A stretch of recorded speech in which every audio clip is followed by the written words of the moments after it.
साक्रीत 20,000ची लाच घेताना पंचायत समितीचा अभियंता आणि ठेकेदार एसीबीच्या जाळ्यात। साक्री पंचायत समितीचा ग्रामीण गृहनिर्माण अभियंता आणि एका शासकीय ठेकेदाराला 20,000 रुपयांची लाच घेताना लाचलुचपत प्रतिबंधक विभागाने रंगेहात पकडले आहे।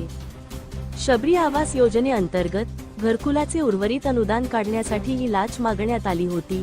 धुळे जिल्ह्यातील साक्री पंचायत समितीचे ग्रामीण गृहनिर्माण अभियंता मनमोहन राजपूत वय 30 आणि शासकीय ठेकेदार रोहन देवरे वय 31 यांना 20,000 रुपयांची लाच स्वीकारताना धुळे एसीबीने रंगेहात ताब्यात घेतले आहे।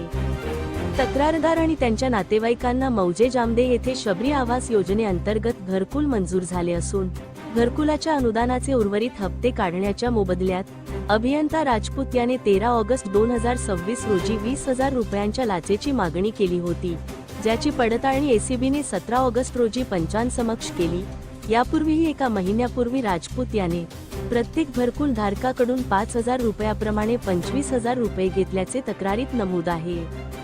पडताळणीनंतर एसीबीने सापळा रचला असता साक्री शहराच्या धुळे रोडवरील शेवाळी फाट्याजवळ अभियंता राजपूत याच्या सांगण्यावरून ठेकेदार रोहन देवरे याने तक्रारदाराकडून 20,000 रुपयांची लाच स्वीकारताच दोघांनाही रंगेहात पकडण्यात आले। या प्रकरणी साक्री पोलीस ठाण्यात भ्रष्टाचार प्रतिबंधक कायद्याच्या कलम 7 आणि 12 अन्वये गुन्हा दाखल करण्यात आला असून दोघाही संशयित आरोपींना ताब्यात घेण्यात आले आहे।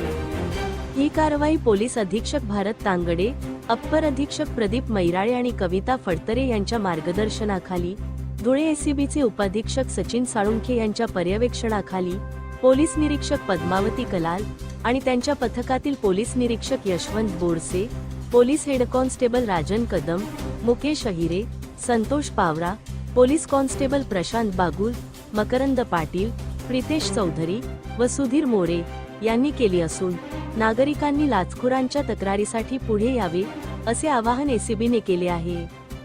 धुळे क्राईम न्यूजसाठी अब्दुल रहमान मलिक, धुळे।